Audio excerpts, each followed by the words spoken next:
Olá, meus amados. Então, estamos por cá para fazer a medição. Espero que esteja agora melhor, né, a dicção, por causa que se fez embaixo da prótese oral uma cavidade onde se podia e eu pedi para retirar, tá bom, meus amados?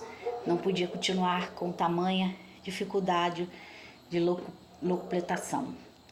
E agora nós vamos falar sobre Gênesis, que Deus criou céus e terra, mas em Bereshit por uma causa. Ou seja, mas em Bereshit Deus criou e fez-se por uma causa, ou seja, uma consequência de Deus. O que é uma consequência de Deus? É um Bereshit.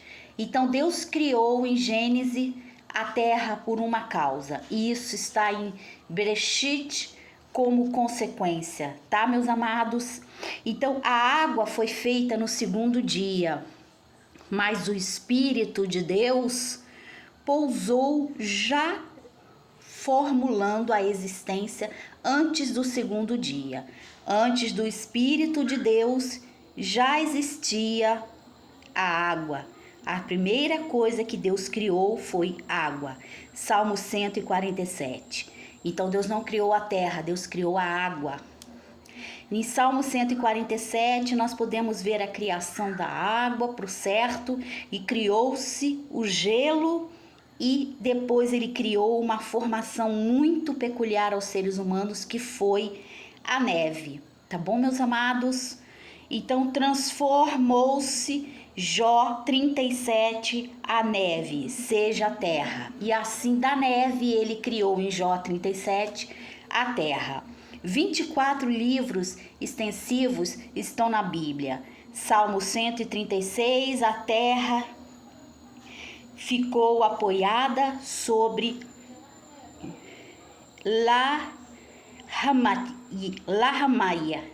Lai-Hamaia, ou seja, sobre montanhas em hebreu. As montanhas estão descritas no Salmo 104. As águas estão apoiadas sobre as montanhas.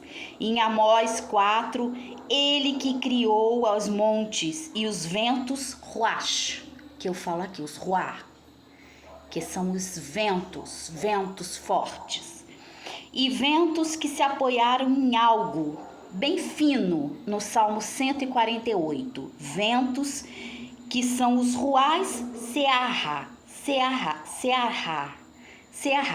ou seja, ruar, Seahar, que são ventos bem finos, que podem ser comparados como ventos por cá de cabelos. Então esses ventos são considerados ventos dos cabelos, tá?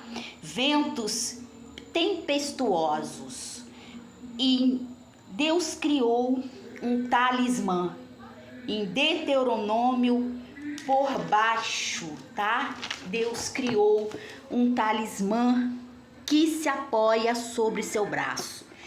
Assim como em Gênesis, nós podemos entender que Moisés se apoiou num cajado no braço para que pudesse subir os montes. E Deus apoiou-se nesse cajado para que pudesse subir os montes. E lá Deus segurou o braço, Arão segura o braço de Moisés para vencer os melequitas, que eram os povos junto do tempo de Esther também, tá, meus amados? Em Bereshit, ou seja, o Midrash trata da filosofia de Deus e as várias camadas. Há um palco muito próximo à minha morada, gente, infelizmente nas dunas, está bem próximo por cá, então provavelmente vocês vão ouvir gritos, tá? E músicas eletrônicas. Vamos voltar à palestra. Parbeis, ou seja, pomar do conhecimento, que é a árvore do conhecimento. E o divino não é um ser humano, mas um ser divino, onde as palavras são importantes e são lembradas como divinais, ou seja, cada texto tem um soia, que é um segredo em hebraico, em judaico, tá? Em hebreu. E este segredo está nos Talmudes e está na Guimatria, tá bom, meus amados? Coisa-melé, Ruamai, Cosamelec Ruamai, sede da aproximação de Deus. Então, Cosamelec Ruamai, que é a aproximação de Deus. Aquele que beber desta água nunca mais terá sede. A samaritana. Então temos aqui a maior conformação do Senhor Jesus, que foi a samaritana, onde Jesus encontrou esta mulher, que era mulher de 5 casamentos, e não era uma mulher de outro Gezemim, que era um lugar muito distante da Judéia. E Jesus parou naquele poço e disse: eu vou parar aqui. E ali ele encontrou a samaritana e disse: me dê um pouco d'água, mas da água que eu tenho para você beber, nunca mais você terá sede.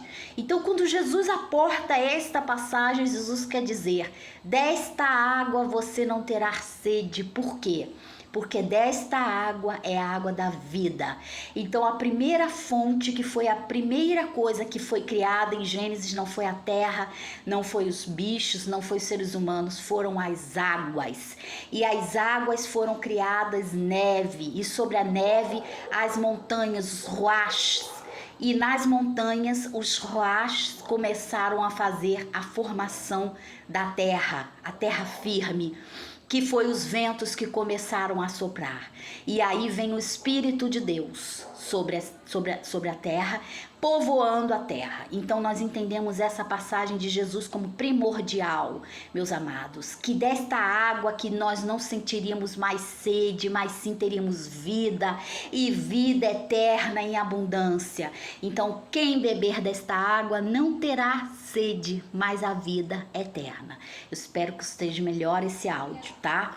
Então presta bem atenção, que é isso que estamos por cá falar, que aquele que beber da água da vida não terá sede, e aquele que provar da água de Jesus jamais sentirá dor, jamais sentirá sede e solidão e nenhum sentimento terreno.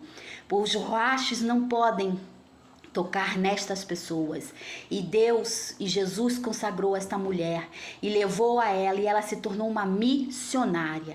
E nós estamos aqui falando que o ex-presidente Bolsonaro, abriu-se uma cortina de sol, abriu-se um imenso sol, e ele vem numa situação de resgate, sai do quadro da morte, sai do quadro do Mavet e ganha uma nova etapa. Começa a ser ajudado e será ajudado pelo governo exterior, e ele não morrerá. A fatídica situação está acamado com uma doença física por longos a vida toda, mas essa doença não vai levar ele desta maneira. E vi a sua boca espumando uma espuma diferente que ele cuspiu e golfou e botou para fora. E esta espuma é um ruach. Ele respirou um ruach do mal, e esse ruach não vai tocar mais nele, ele não pode voltar para aquele lugar contaminado, porque o ruach está por tudo aquele lugar ali. Prestem bem atenção. Volta à vida. Deus deu uma nova vida a ele, porque ele bebeu. Deus ouviu suas preces.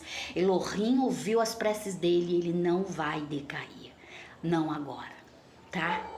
Eu sou Márcia e profetizo. Obrigada por sua atenção. Uma boa noite, tá, gente?